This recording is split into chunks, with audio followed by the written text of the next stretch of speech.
কাটলিছড়া সমষ্টির পঞ্চায়েতের খসড়া ভোটার তালিকা নিয়ে বিধায়ক সুজাম উদ্দিনের তীব্র প্রতিক্রিয়া, জেলা আয়ুক্তকে স্মারকপত্র। কাটলিছড়া সমষ্টির পঞ্চায়েতের খসড়া ভোটের তালিকা বাতিলের দাবিতে হাইলাকান্দির জেলা আয়ুক্তের কাছে একটি স্মারকলিপি তুলে দেন বিধায়ক।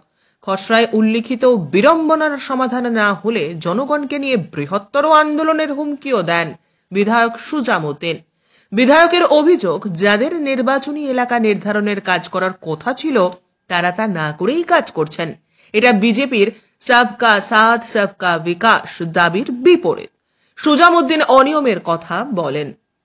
অনেক ভোট কেন্দ্র গড়ে উঠেছে ৮০ বা ১০০ বা ২০০ ভোটার নিয়ে। ২০০০ ভোটার নিয়ে অনেক ভোট কেন্দ্র স্থাপন করা হয়েছে এবং জেলাগুলির ভোটার তালিকা থেকে প্রায় ১৫,০০০ ভোটার বাদ পড়েছে। তাই বিরোধী বিধায়ক হিসেবে আজ জেলা শাসকের কাছে স্মারকলিপি দেওয়া হলো। জেলা আয়ুক্ত জনগণকে আশ্বস্ত করলেও সমস্যার সমাধান না হলে জনগণকে নিয়ে বৃহত্তর আন্দোলনের হুমকি দিয়েছেন বিধায়ক। আমি আজ ডিসি সাহেবক এটা মেমোরেন্ডাম দিছো যে এই নোটিফিকেশনটো ক্যান্সেল কৰিব লাগে। ইয়াত আমাৰ পাৰ্লামেণ্টত ভোট দিছে প্ৰায় 15,000 মানুহ নাম কাটা গৈছে, যিবিলাকে পঞ্চায়তত ভোট দিব নোৱাৰে, ড্ৰাফটত নাম নাই। এটা স্কুলত 4টা PS বনাইছে, 4টা ৱাৰ্ড বনাইছে, 4-5 কিলোমিটাৰ 10 কিলোমিটাৰ লৈ 4টা PS এটা স্কুলত বনাইছে। আগতে গাঁৱে গাঁৱে PS বিলাক আছিলে, ৱাৰ্ডবিলাক আছিলে, বুথ চেণ্টাৰ আছিলে। এইবিলাক কাটি এতিয়া কোনটো হাৰ্টত বনাইছে আমি গম পোৱা নাই। আমি মাননীয় ডিসি মহোদয়ক দিছোঁ, আমাৰ CO মহোদয়ক দিছোঁ, আমি গণতান্ত্ৰিক পদ্ধতিতে আন্দোলনত যাম।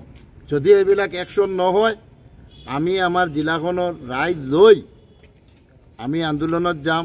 আমাৰ পঞ্চায়ত ইলেকশ্যন নালাগে, আৰু নহ'লে অলপ টাইম লগাই এইবিলাক ঠিক কৰি ল'ব লাগে। আমাৰ মুখ্যমন্ত্ৰীয়ে সদায় বিজেপিৰ শ্লোগান চলি আছে, সবকা সাথ সবকা বিকাশ।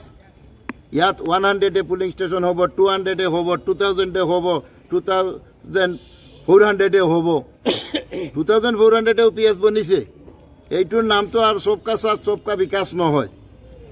এইবিলাক কথা আমি লিখিত আমি ষ্টেট ইলেকশ্যন কমিশ্যনত মেইল কৰিছোঁ। ষ্টেট ইলেকশ্যন কমিশ্যনৰ লগত আমাৰ টেলিফোনে কথা হৈছে অলপ খেৰে, আৰু ছেক্ৰেটাৰী ষ্টেট ইলেকশ্যন ফোনত কথা হৈছে। সিহঁতে মেইল নম্বৰ আমাক দিছে, আমি আজিৰ মেমোৰেণ্ডামটো মেইলতো পঠাইছোঁ। আমি ষ্টেটতো জনাই আছোঁ, আৰু ইয়াত আমি লোকেল ডিচি মহোদয়ক জনাইছোঁ, COক জনাইছোঁ, আৰু ৰাইজে তাৰ ক্লেইম অবজেকশ্যন দি আছে। কিন্তু এইবিলাক দি একো লাভ নাই।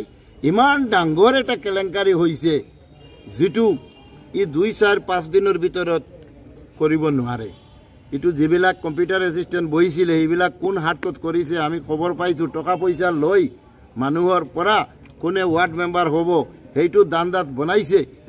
আজি চাওক, আমি এক্সাম্পল প্ৰতাপনগৰ এটা গাঁও পঞ্চায়তত 4টা চেণ্টাৰ পাহাৰৰ ওপৰত উঠাইছে, প্লেইনৰ 3টা চেণ্টাৰ, এটা ওপৰৰ পাহাৰৰ চেণ্টাৰটো 130 ভোটাৰ দি বনাইছে, আৰু নিচৰ 3টা চেণ্টাৰ হাজাৰ দি বনাই মানুহবিলাক এতিয়া 10 কিলোমিটাৰ পাহাৰত উঠি ভোট দিব লগা হৈছে। আমাৰ টানটো গাঁও পঞ্চায়তত এটা চেণ্টাৰ 744পুৰত 3টা ৱাৰ্ড বনাইছে। এইবিলাক আপোনালোকে ড্ৰাফটখন খুলি চাওক, আমাৰ কথাটা কিমান সত্য কিমান মিথ্যা। Bureau report, CNN 24 news, Silchar.